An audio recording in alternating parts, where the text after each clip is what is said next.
I had no illusions that the response to my circumcision video would all be reasoned and neutral. I made an attempt to present a balanced perspective based on the medical literature.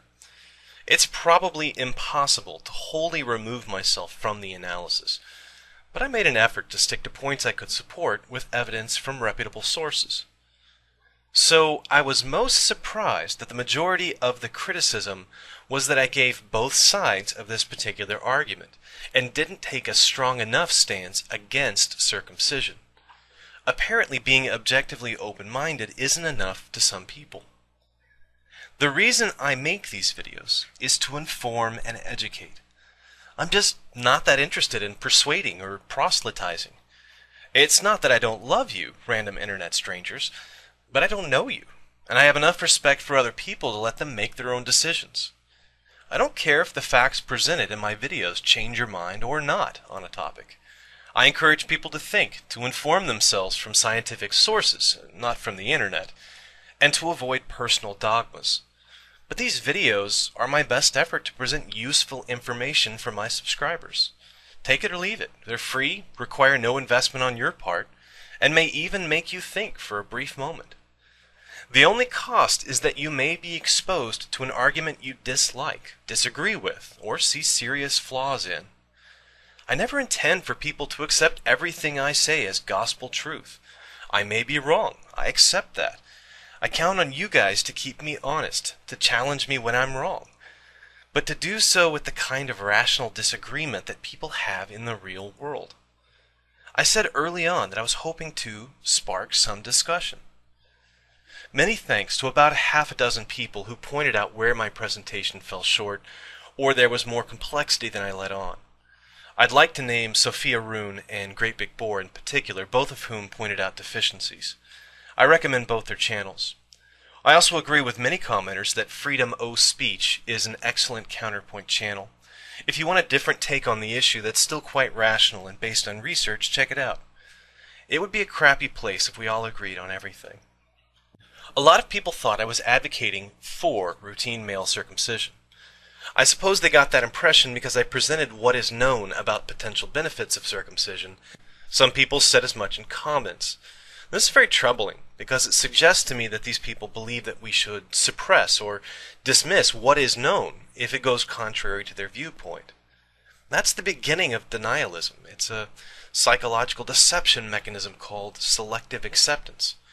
It's very easy to take 10 papers and throw away 6 that you feel have methodological flaws or political bias or struck you as poorly done. Why did you choose those 6? Were the studies you agreed with subjected to the same level of scrutiny as the ones you disagreed with? Did you discard an equal number from both sides? I generally avoid any kind of critical scrutiny on anything but objective criteria, like population size or statistical power, for just this reason. It's the only way I know of to avoid imposing my own bias on the literature. I understand if people are strongly opposed to circumcision on a matter of principle, some fundamental tenet of your personal belief. However, that does not negate the need to present a well-reasoned argument to address the issues involved. When I look at the comments that bothered me, they fall into a few categories. I want to describe these and respond generically to these types of arguments. Here are the types of responses that bothered me. Type 1, reductio ad absurdum. Male circumcision is equivalent to cutting off your child's hands and feet. Yes, someone actually said that. One person suggested that every parent who gets their child circumcised should be executed without a trial. Imagine rounding up all those Jewish parents who are observing their cultural practices, into some sort of camp and executing all of them. The Muslims would have to be in there too, and of course more than 100 million Americans. They're essentially 1/3 of all the population on Earth. This is exactly the kind of argument I was asking people to avoid with emotional wording. The term mutilation was heavily used, which is a pathos argument. I don't know about anybody else, but when I see one side of a debate resorting to these kinds of intellectual pornography, I suspect their arguments are not that strong, and it actually damages their position. Stick to the facts, objectively stated, and the discussion will be a lot more productive. Type 2, TLDNW, too long, did not watch. These are the people who obviously didn't watch the full video. They respond to points I never made, or specifically discounted. For example, I made a point of saying that cultural and family traditions are irrelevant as an argument for me. Yet a half-dozen people wanted me to know that my arguing from tradition was a fallacy. Look, people, a fallacy of tradition or popularity is only a fallacy when it's the basis for the argument that something is true because it's a tradition or popular. Simply stating that something is a tradition or popular is not in itself a fallacy. One guy even quoted the AAP position statement at me, apparently unaware that it was an entire section of the video. I think the AAP had it exactly right. There are medical benefits, but they don't really overcome the risks and ethical conundrums, so that a family should decide for themselves in consultation with their physician.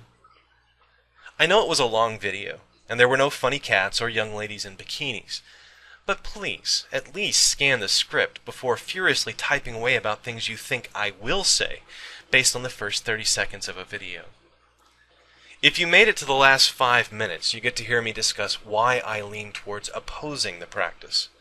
I think it's hard to defend ethically. I don't think the cultural or religious arguments are very compelling. I don't know how many people got that far, but I did receive a lot of messages telling me that I had presented a very balanced and fair representation of the issues. Next time I handle a controversial topic, I'll put the con side first and the pro side second, and we'll see if the angry responses come from the other side in the TL-DNW crowd. Type 3, single issue, single solution. These are the people who don't see circumcision as a complex topic at all. Black and white. It's mutilation, and every parent who does it is evil or stupid. The benefits can all be discounted because condoms alone could prevent all STDs, and a little soap and water prevent all urinary tract infections. Circumcision for disease prevention is like cutting off your arms to prevent arm cancer. Gosh, I don't know how many times that little gem appears in comments. I said in the video that knowledge is the opposite of confidence, and vice versa, meaning confidence is the enemy of knowledge. It could be that the issues seem black and white to you because you haven't been forced to really consider them, or you don't allow yourself to see any complexity. I've read several reviews of the topic by bioethicists, and none of them see this as a polar issue, a black and white topic. This is the real world. Condom use has not, so far, been completely effective at ending STDs. Neither has hygiene prevented UTIs. This is not a trivial problem, and saying that the solution is simple is to ignore the deaths that the complexity of the real world causes. If circumcision could save a few million lives that education alone cannot, I for one will not stand in the way of global public health efforts to save lives. Please be skeptical of these benefits by all means, but being skeptical also means remaining open to the fact that you may be wrong. And no, circumcision is not like removing arms to prevent arm cancer. The best analogy I could think of to match the risks and benefits is the removal of tonsils. I'm not sure I would be comfortable if infant tonsil removal were a routine practice. But if it were part of the culture I lived in, it would be a lot harder for me to see it as barbaric and mutilation. I'd be much more likely to rely on the medical costs and benefits and the ethics involved than in an emotional appeal to intact tonsils. Please note that very young children do not participate in the decision to have a tonsillectomy. Their parents make that decision for them as the legal guardian. If parents chose to have a preventative tonsillectomy for their child, the analogy would be pretty close, and that would also be a complex issue. Type 4. Dr. Google says so. How can you say children aren't dying? Everyone knows a little boy died this month in Queens. It's true that a 2-year-old died at Beth Israel Hospital in Queens earlier this month. The death was a result of a horrible medical mistake. The little boy was given general anesthesia instead of local, and his lungs simply shut down following the procedure. Was this the result of circumcision? I suppose it could be. I wouldn't have categorized it as a unique risk of that procedure. I don't discount such events, rare as they are, from an analysis of costs, and I said as much in the video. One death in 500,000 procedures is still a costly price to pay. There were a number of people who, in spite of my request to the contrary, posted factual claims about deaths without any support or source. Anything asserted without evidence is dismissed just as easily. This goes for claims about the studies I cited being refuted or that everybody knows they have major flaws. Don't believe everything you read on the internet, folks. Source your facts. If a website doesn't have primary sources, be very skeptical. Also, beware of using books as a primary source. They're not often peer-reviewed and often distort or bias the original research reports. It's not hard to do your own research. PubMed is a free database of scientific papers. PubMed Central contains freely available full-text articles that you can read. I encourage you to try a few of these terms and see if I fairly represented the range of views in the scientific community.